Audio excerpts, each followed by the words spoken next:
जय श्री कृष्णा। आज की कहानी है माँ का श्राद्ध। एक भावुक कथा है। बचपन से ही हम सुनते आए हैं कि माँ बाप के चरणों में स्वर्ग होता है।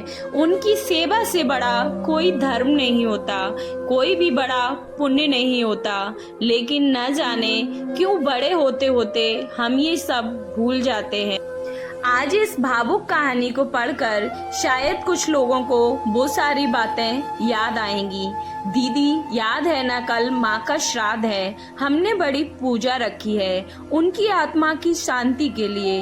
आपको सपरिवार हमारे यहाँ आना ही है। रूही अपनी ननद कोमल को फोन पर कहती है। तभी कोमल उसकी भाभी को बोलती है, नहीं भाभी, मैं नहीं आ सकती। आपको तो पता है ना, इनको छुट्टी नहीं मिलेगी। अरे दीदी, ऐसे कैसे? माँ के जमाई और बेटी उनके श्राद्ध में नहीं आएंगे तो उनको शांति कैसे मिलेगी? इसलिए तो आपको आना ही पड़ेगा। बाकी मुझे कुछ भी नहीं पता। इतना बोलकर रूही ने फोन रख दिया। इधर कोमल पुरानी यादों में खो गई। जब उसके पापा की मृत्यु हो गई थी तभी कोमल अपने मायके गई हुई थी। कोमल को माँ बोली, बेटा, तुम्हारे पापा मुझे छोड़कर अकेले ही चले गए। पता नहीं अब किसके आधार पर छोड़ गए हैं। माँ कोमल के गले लगकर रो ही रही थी। तब कोमल बोली, यह सब लोग हैं ना, भैया, भाभी, बच्चे, तो चिंता क्यों करती है माँ? कोमल कई दिनों तक अपनी माँ के पास रहकर आई थी, लेकिन हमेशा ज्यादातर फोन पर ही बात होती थी। कभी कॉल पर तो कभी वीडियो कॉल पर बात होती रहती थी। बेटा, क्या बनाया है तूने? एक दिन माँ ने वीडियो कॉल पे पूछा। माँ आलू की सब्जी और रोटी बनाई है, कोमल ने जवाब दिया। माँ बोली, अरे वाह। सब्जी का नाम सुनते ही माँ की आंखों में एक अलग ही चमक देखने के लिए मिली, जो कोमल को आज भी याद है।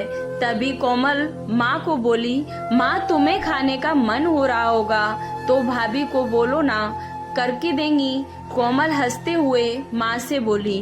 तभी माँ बोली, नहीं नहीं, अब इस उम्र में आलू कहाँ पचते हैं। मैंने तो ऐसे ही बोल रही थी। जब तुम्हारे पापा हुआ करते थे तब बहुत बार बनाती थी।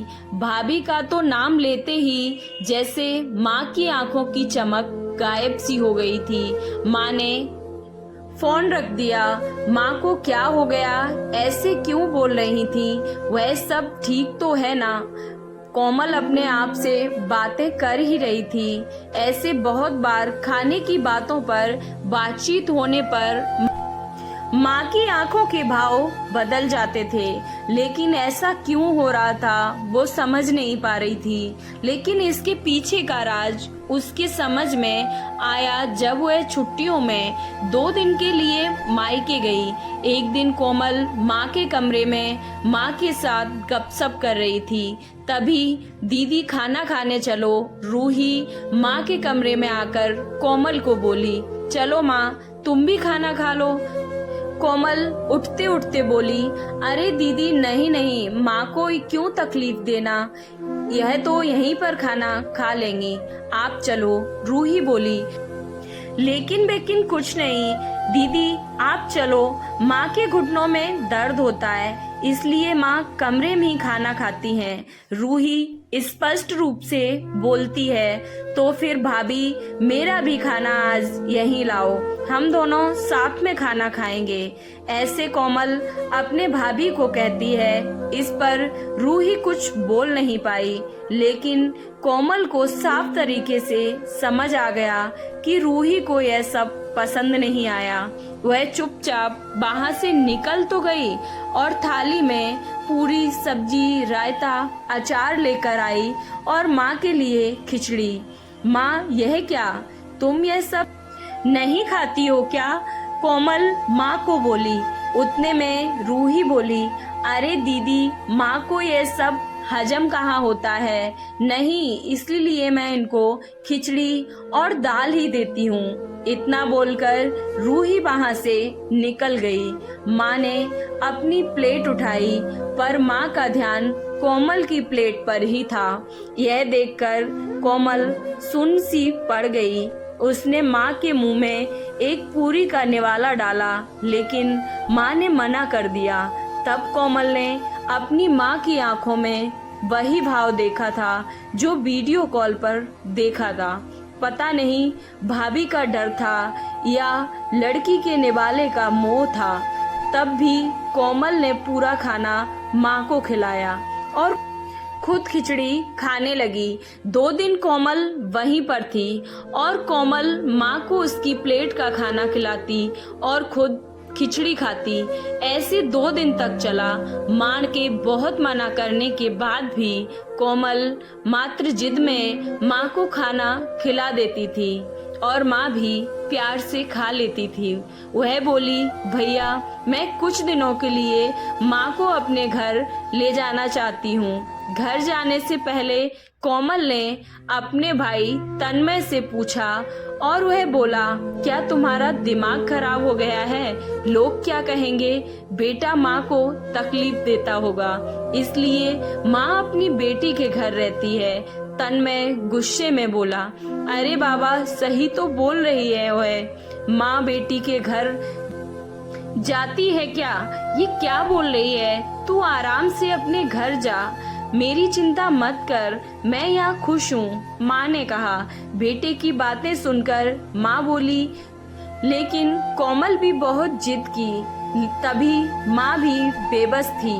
कोमल उदास मन से अपने घर वापस आई। कुछ दिनों बाद खबर आई कि माँ अब नहीं रही। इस खबर से सब कुछ खत्म कर दिया था। कोमल को पता था कि माँ कितनी तकलीफ से गुजर रही थी, लेकिन माँ को दूसरा लड़का नहीं था बल्कि एक लड़की थी, इसलिए वह कुछ नहीं कर सकती थी। कोमल अकेले ही माँ के श्राद्ध में आई। आज माँ के श्राद्ध में 56 तरह के भोग बनाए गए। सब लोग मजे से खा रहे थे। लोगों ने रूही और तन्मय की वाहवाही करने में कोई कसर नहीं छोड़ी। दुनिया में सबसे अच्छा बेटा और सबसे अच्छी बहू कह रहे थे उन्हें। माँ की गुजर जाने के बाद इतना विचार कर रहे थे, तो माँ जिंदा थी तब कितनी सेवा की होगी दोनों ने, बस लोग यही सोच रहे थे। लेकिन कोमल दुखी होकर माँ की तस्वीर की तरफ देख रही थी। तभी दीदी चलो आप भी खाना खा लीजिए, रूही कोमल को बोली, जो माँ के रूम में माँ की तस्वीर सीने से लगाकर रो रही थी। वह बोली, भाभी नहीं, मुझे खाना नहीं खाना। लेकिन क्यों? आप नहीं खाना खाओगे तो माँ की आत्मा को शांति कैसे मिलेगी? रूही कोमल को बोली। तभी भाभी, जिस खाने के लिए माँ जिंदा थी तब तरसती रही, उसे मरने के बाद दे रहे हो तो वो कैसे तृप्त होगी? सोच कर देखो। एक बार आज आपने पकवानों का ढेर लगाया है। माँ जिंदा थी तब आपने उनकी मनपसंद खाने के 2 निवाले खिलाए होते तो माँ वैसे ही तृप्त हो चुकी होती। वही माँ का असल में श्राद्ध कहलाता। यह जो भी हो रहा है वह सिर्फ एक दिखावा है। इसकी वजह से माँ कैसे तृप्त हो पाएगी? और जो इस घर से मेरी माँ अतृप्त होकर चली गई, वह घर में कैसे मैं खाना खा सकती हूँ भला? कोमल चिढ़कर रूही से बोली। तभी वहाँ पर तन्मय भी आ गया। भगवान की लाठी में आवाज नहीं होती है भैया भाभी, वो जब भी किसी पर पड़ती है ना, तब जख्म बहुत गहराई तक और न भरने वाले होते हैं। आप भी तो 2 बच्चों के माता पिता हो, लेकिन मैं भगवान से दुआ जरूर करूंगी कि आप जब तक जिंदा हो तब तक आपको अतृप्त ना रखें। माँ ने तो अपना वनवास भोग कर कहीं नया जन्म ले लिया होगा, लेकिन आपकी जिंदगी बहुत बड़ी है। कोमल यह सब बोलकर माँ की तस्वीर लेकर चली गई। पीछे रूही और तन्मय की गर्दन शर्म से झुक गई। माँ बाप जिंदा हैं तब तक उनकी सेवा करना, उनकी हर इच्छा पूरी करना, वही उनका असली श्राद्ध होता है। उनकी मृत्यु के बाद कितने भी 56 भोग बनाए जाएं, सब व्यर्थ होता है। आपको ये कहानी कैसी लगी? और अगर अच्छी लगी तो कमेंट बॉक्स में जय श्री कृष्णा जरूर लिखें। वीडियो को लाइक, चैनल को सब्सक्राइब करना ना भूलें। जय श्री कृष्णा, राधे राधे।